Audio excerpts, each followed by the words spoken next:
24. From Leviticus. Chapter 15. The Lord said to Moses and Aaron, "Give the following instructions to the people of Israel. Any man who has a bodily discharge is ceremonially unclean. This defilement is caused by his discharge, whether the discharge continues or stops. In either case, the man is unclean.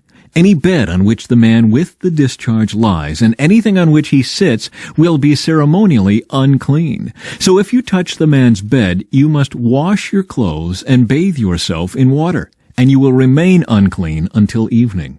If you sit where the man with the discharge has sat, you must wash your clothes and bathe yourself in water, and you will remain unclean until evening.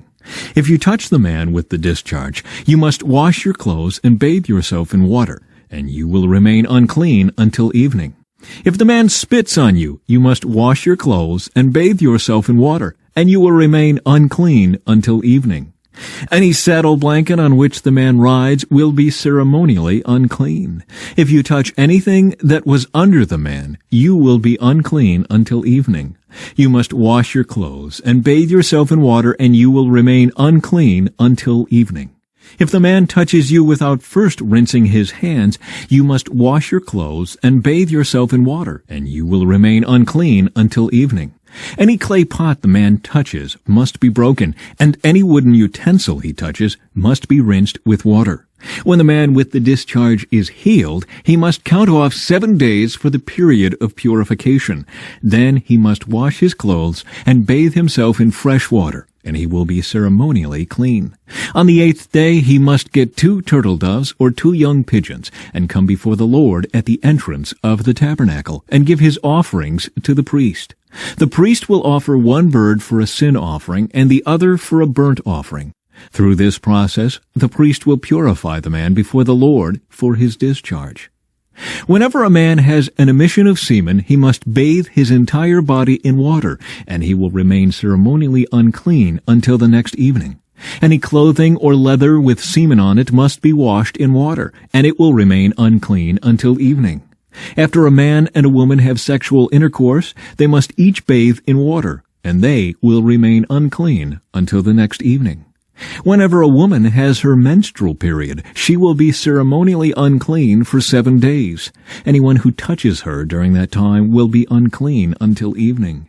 Anything on which the woman lies or sits during the time of her period will be unclean.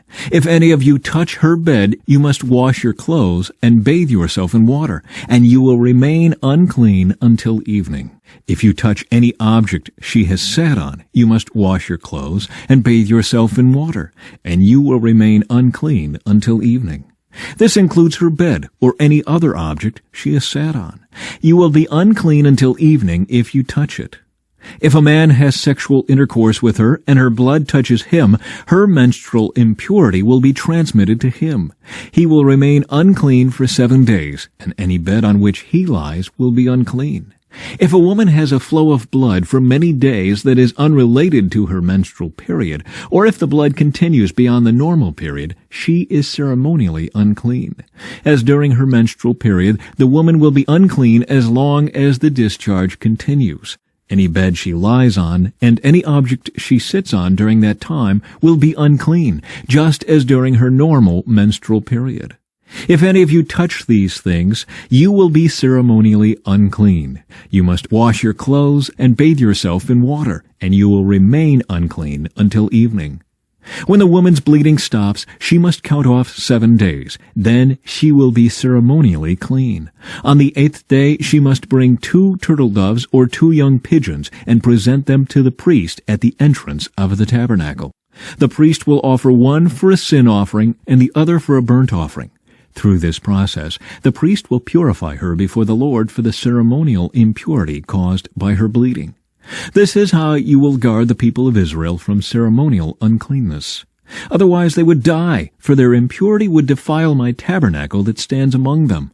These are the instructions for dealing with anyone who has a bodily discharge, a man who is unclean because of an emission of semen, or a woman during her menstrual period. It applies to any man or woman who has a bodily discharge, and to a man who has sexual intercourse with a woman who is ceremonially unclean. The Lord spoke to Moses after the death of Aaron's 2 sons who died after they entered the Lord's presence and burned the wrong kind of fire before him. The Lord said to Moses, "Warn your brother Aaron not to enter the most holy place behind the inner curtain whenever he chooses. If he does, he will die. For the ark's cover, the place of atonement is there, and I myself am present in the cloud above the atonement cover." When Aaron enters the sanctuary area, he must follow these instructions fully. He must bring a young bull for a sin offering and a ram for a burnt offering. He must put on his linen tunic and the linen undergarments worn next to his body. He must tie the linen sash around his waist and put the linen turban on his head. These are sacred garments, so he must bathe himself in water before he puts them on. Aaron must take from the community of Israel 2 male goats for a sin offering and a ram for a burnt offering. Aaron will present his own bull as a sin offering to purify himself and his family, making them right with the Lord. Then he must take the 2 male goats and present them to the Lord at the entrance of the tabernacle. He is to cast sacred lots to determine which goat will be reserved as an offering to the Lord and which will carry the sins of the people to the wilderness of Azazel. Aaron will then present as a sin offering the goat chosen by lot for the Lord. The other goat, the scapegoat chosen by lot to be sent away, will be kept alive, standing before the Lord. When it is sent away to Azazel in the wilderness, the people will be purified and made right with the Lord. Aaron will present his own bull as a sin offering to purify himself and his family, making them right with the Lord. After he has slaughtered the bull as a sin offering, he will fill an incense burner with burning coals from the altar that stands before the Lord. Then he will take 2 handfuls of fragrant powdered incense, and will carry the burner and the incense behind the inner curtain. There, in the Lord's presence, he will put the incense on the burning coals so that a cloud of incense will rise over the ark's cover, the place of atonement, that rests on the ark of the covenant. If he follows these instructions, he will not die. Then he must take some of the blood of the bull, dip his finger in it, and sprinkle it on the east side of the atonement cover. He must sprinkle blood 7 times with his finger in front of the atonement cover. Then Aaron must slaughter the first goat as a sin offering for the people, and carry its blood behind the inner curtain. There he will sprinkle the goat's blood over the atonement cover and in front of it, just as he did with the bull's blood. Through this process, he will purify the most holy place, and he will do the same for the entire tabernacle because of the defiling sin and rebellion of the Israelites. No one else is allowed inside the tabernacle when Aaron enters it for the purification ceremony in the most holy place. No one may enter until he comes out again after purifying himself, his family, and all the congregation of Israel, making them right with the Lord. Then Aaron will come out to purify the altar that stands before the Lord. He will do this by taking some of the blood from the bull and the goat and putting it on each of the horns of the altar. Then he must sprinkle the blood with his finger 7 times over the altar. In this way he will cleanse it from Israel's defilement and make it holy. When Aaron has finished purifying the most holy place and the tabernacle and the altar, he must present the live goat. He will lay both of his hands on the goat's head and confess over it all the wickedness, rebellion, and sins of the people of Israel. In this way he will transfer the people's sins to the head of the goat. Then a man specially chosen for the task will drive the goat into the wilderness. As the goat goes into the wilderness, it will carry all the people's sins upon itself into a desolate land. When Aaron goes back into the tabernacle, he must take off the linen garments he was wearing when he entered the most holy place, and he must leave the garments there. Then he must bathe himself with water in a sacred place, put on his regular garments, and go out to sacrifice a burnt offering for himself and a burnt offering for the people. Through this process, he will purify himself and the people, making them right with the Lord. He must then burn all the fat of the sin offering on the altar. The man chosen to drive the scapegoat into the wilderness of Azazel must wash his clothes and bathe himself in water. Then he may return to the camp. The bull and the goat presented as sin offerings, whose blood Aaron takes into the most holy place for the purification ceremony, will be carried outside the camp. The animal's hides, internal organs, and dung are all to be burned. The man who burns them must wash his clothes and bathe himself in water before returning to the camp. From Mark, chapter 7. One day some Pharisees and teachers of religious law arrived from Jerusalem to see Jesus. They noticed that some of his disciples failed to follow the Jewish ritual of hand-washing before eating. The Jews, especially the Pharisees, do not eat until they have poured water over their cupped hands, as required by their ancient traditions. Similarly, they don't eat anything from the market until they immerse their hands in water. This is but one of many traditions they have clung to, such as their ceremonial washing of cups, pitchers, and kettles. So the Pharisees and teachers of religious law asked him, "Why don't your disciples follow our age-old tradition? They eat without first performing the hand-washing ceremony." Jesus replied, "You hypocrites! Isaiah was right when he prophesied about you, for he wrote, 'These people honor me with their lips, but their hearts are far from me. Their worship is a farce, for they teach man-made ideas as commands from God.' For you ignore God's law and substitute your own tradition." Then he said, "You skillfully sidestep God's law in order to hold on to your own tradition. For instance, Moses gave you this law from God: honor your father and mother, and anyone who speaks disrespectfully of father or mother must be put to death.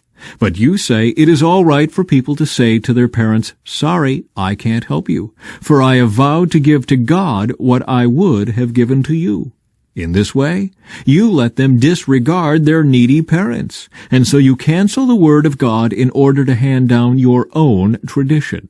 And this is only one example among many others." Then Jesus called to the crowd to come and hear. "All of you, listen," he said, "and try to understand. It's not what goes into your body that defiles you. You are defiled by what comes from your heart." Then Jesus went into a house to get away from the crowd, and his disciples asked him what he meant by the parable he had just used. "Don't you understand either?" he asked. "Can't you see that the food you put into your body cannot defile you? Food doesn't go into your heart, but only passes through the stomach and then goes into the sewer." By saying this, he declared that every kind of food is acceptable in God's eyes. And then he added, "It is what comes from inside that defiles you. For from within, out of a person's heart, come evil thoughts, sexual immorality, theft, murder, adultery, greed, wickedness, deceit, lustful desires, envy, slander, pride, and foolishness. All these vile things come from within. They are what defile you." From Psalms. Lord, don't hold back your tender mercies from me. Let your unfailing love and faithfulness always protect me. For troubles surround me, too many to count. My sins pile up so high I can't see my way out. They outnumber the hairs on my head. I have lost all courage. Please, Lord, rescue me. Come quickly, Lord, and help me. May those who try to destroy me be humiliated and put to shame. May those who take delight in my trouble be turned back in disgrace. Let them be horrified by their shame. For they said, "Aha, we've got him now." But may all who search for you be filled with joy and gladness in you. May those who love your salvation repeatedly shout, "The Lord is great." As for me, since I am poor and needy, let the Lord keep me in his thoughts. You are my helper and my Savior. Oh, my God, do not delay. From Proverbs. Wise words come from the lips of people with understanding, but those lacking sense will be beaten with a rod. Wise people treasure knowledge, but the babbling of a fool invites disaster.